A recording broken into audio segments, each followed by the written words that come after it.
Go ahead and open up your notebooks to the table of contents. Today we're going to be talking about the distributive property and how we can use that to help us simplify algebraic expressions. So go ahead and write down distributive property right here. And whatever page of your notebook it is going to be on, go ahead and write those pages. It's okay if it looks different than mine.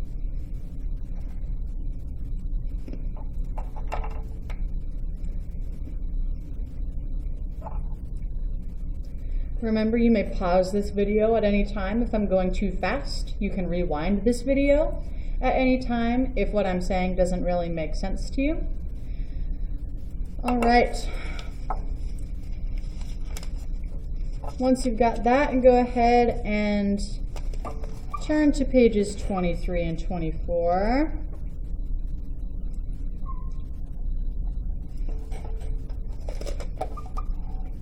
We're not going to be using page 23 today. We'll come back to that later. But go ahead and set up the page to look like this. Distributive property, page 24.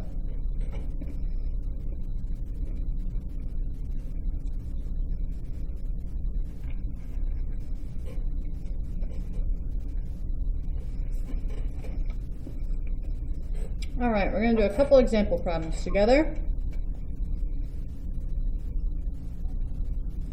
We've got 2 parentheses x plus 3.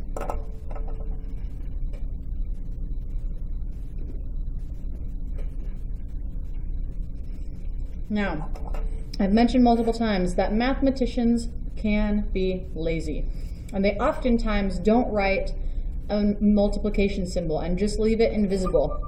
If you ever see a number that is next to the parentheses, it means that you're doing that number times whatever's inside those parentheses. So this actually means 2 times x plus 3. Now, most of you remember order of operations saying that we have to do parentheses first.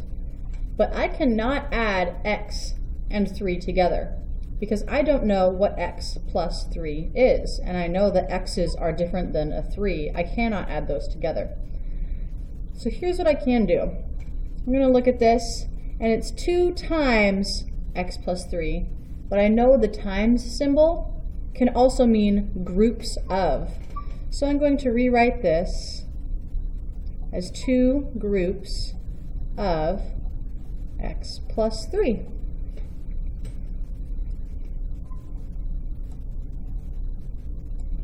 Because 2 times x plus 3 means 2 groups of x plus 3. So now what I'm going to do is I'm just going to draw 2 groups of x plus 3. So let's see. Here's an x, and here's 1, 2, 3. There's 1 group of x plus 3. But I need to draw 2 groups of x plus 3, so I'm going to draw it again. 1 group of x and a group of 3. If you're having trouble remembering what the x's are, what the 1 pieces are, you can always take a look up at our poster to help you figure that out. Okay, now that I have this, I can simplify it because I know that I can add things together that are the same, and I see some things that are the same. Right here, I see that I have 2 x's. So I'm going to write 2x plus, I also have 6 1s equals 6. So 2x plus 6 is equal to what we started with, 2 groups of x plus 3.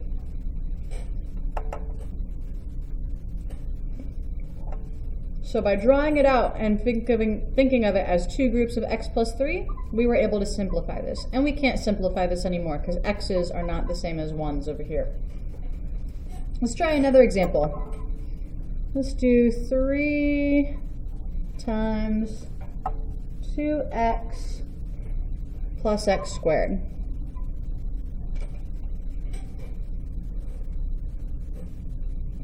Again, when I see a number next to parentheses like this, it means to multiply them. Mathematicians just got lazy and left it out.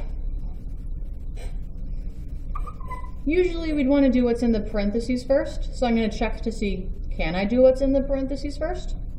2x plus x squared.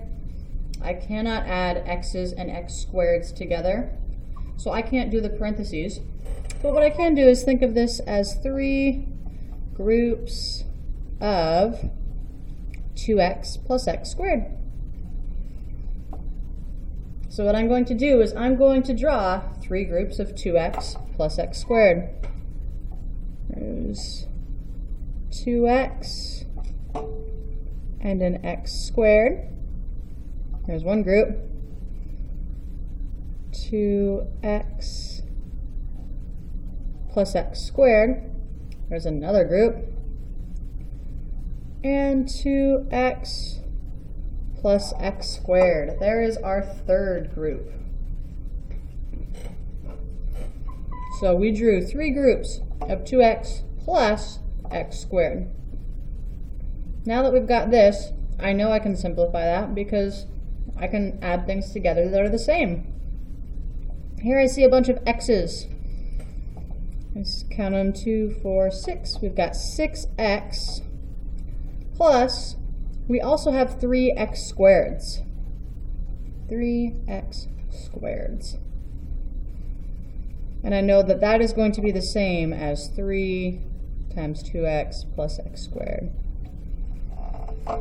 So by, again, drawing those out, I was able to simplify what we had before.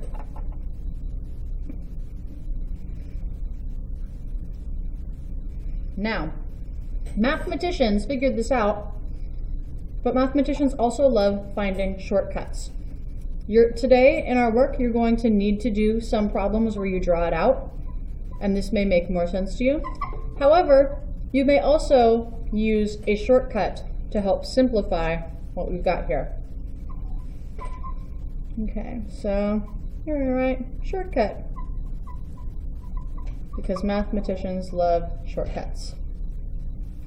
I'm going to start with the same 2 equations. So I'm going to do 2x plus 3. And over here I'm going to do 2x plus x squared. What mathematicians discovered by doing this first is that they could come up with a way to do this faster without actually drawing it out. And this may look a little bit familiar because we've talked about the distributive property before. If you look at the wall, there is a distributive property poster up there. And there's that FedEx thing where we talked about how FedEx drivers or UPS drivers distribute packages. Here, we're going to distribute or share this number in front of the parentheses with both numbers inside of the parentheses. So I'm going to share the 2 with the x and share the 2 with the 3.